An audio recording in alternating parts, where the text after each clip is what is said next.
শুধু ফলতাই নয়, এই বাংলা নতুন বাংলা, সেখানে পালাবদল হয়েছে। আর পালাবদলের পর অনুপ্রবেশকারীদের ঝেঁটিয়ে বিদায় করতে প্রস্তুত রাজ্য। মুখ্যমন্ত্রী পদে বসেই বড় পদক্ষেপ নিলেন শুভেন্দু অধিকারী। বুধবার সীমান্ত সুরক্ষায় বিএসএফ এর হাতে তুলে দেওয়া হলো 27 কিলোমিটার জমি। পূর্বতন সরকারের তোষণের রাজনীতি ঝেঁটিয়ে বিদায় করে কাঁটা তারের বেড়া দিতে অ্যাকশন মোডে রাজ্য।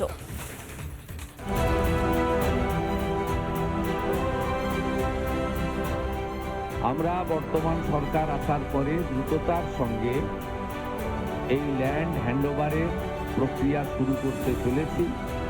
হটসেটে বসেই পর মাস্টার স্ট্রোক। সীমান্ত সুরক্ষিত করতে 27 কিলোমিটার জমি বিএসএফ কে তুলে দিল রাজ্য। আমরা বর্তমান সরকার আসার পরে দ্রুততার সঙ্গে এই ল্যান্ড হ্যান্ডওভারের প্রক্রিয়া শুরু করতে চলেছি।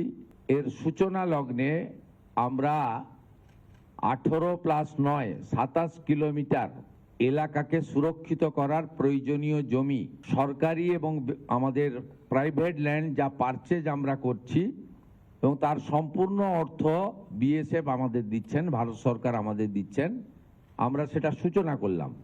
শপথ গ্রহণের 11 দিনের মাথায় এবং মন্ত্রিসভার বৈঠকের 9 দিনের মাথায় প্রথম পর্যায়ে বিএসএফকে জমি হস্তান্তর করল রাজ্য সরকার এবং একটি ঐতিহাসিক দিন এবং অত্যন্ত গুরুত্বপূর্ণ দিন আজকে বাংলার ইতিহাসে, এমনটাই জানালেন মুখ্যমন্ত্রী শুভেন্দু অধিকারী। যদিও বিএসএফ কে এই জমি দিতে চূড়ান্ত অনীহা ছিল পূর্বতন মমতা বন্দ্যোপাধ্যায় সরকারের, আর তার পরিণতি অনুপ্রবেশকারীদের ছেয়ে যায় বাংলার মাটি। রিপাবলিক বাংলার ক্যামেরায় বারবার ধরা পড়েছে সেই শিউরে ওঠা ছবি। ধামাখালি থেকে এসেছে, আর বাড়ি হচ্ছে বাংলাদেশ, আপনার ইউনিয়ন আটলিয়া। কে নিয়ে এসেছিল? দালাল। কার কাছে গেলেন, গিয়ে বললেন যে আমার ভোটার কার্ড দাও? আমাদের যে কাউন্সিলর আছে ওর কাছে, মানে আমাদের ওখানে যে ছিল কাউন্সিলর ওর কাছে। কোন পার্টির ছিলেন উনি? টিএমসি।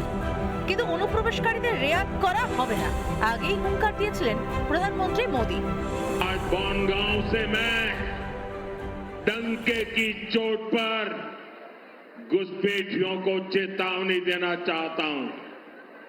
जो भी अवैध तरीके से बंगाल में घुस आया है, जो फर्जी डॉक्यूमेंट लेकर यहां रह रहा है, वो 29 अप्रैल से पहले बंगाल और हिंदुस्तान छोड़ दे, वरना 4 मई के बाद हर घुसपैठियों को खदेड़ा जाएगा। বাংলায় বিজেপি সরকার আসতেই শুরু হলো সেই কাজ। অনুপ্রবেশ ইস্যুতে জিরো টলারেন্স। মুখ্যমন্ত্রী শুভেন্দু অধিকারীর নির্দেশে মাত্র 2 সপ্তাহের মধ্যেই শুরু হলো জমি হস্তান্তরের প্রক্রিয়া।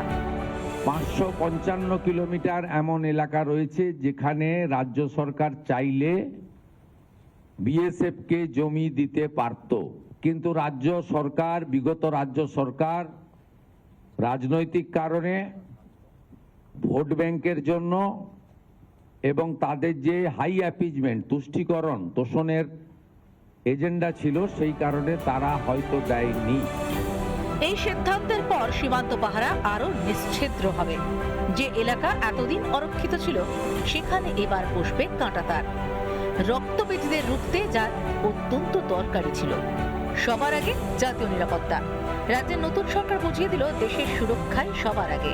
ভোট ব্যাংকের স্বার্থে সীমান্তে জমি দিতে পূর্বতন সরকার স্রেফ কাঁটা হয়ে দাঁড়িয়েছিল, খাড়া করেছিল হাজারো অজুহাত। কিন্তু মহৎ কাজের জন্য দরকার সদিচ্ছা, যা বুঝিয়ে দিল শুভেন্দু অধিকারীর সরকার। রিপাবলিক বাংলা। নানা ধরনের কন্টেন্ট দেখার জন্য লাইক করুন, শেয়ার করুন আমাদের ফেসবুক পেজ, সাবস্ক্রাইব করুন আমাদের ইউটিউব চ্যানেল। পাশাপাশি অন্যান্য ব্রেকিং নিউজের জন্য অবশ্যই চোখ রাখুন রিপাবলিক বাংলায়।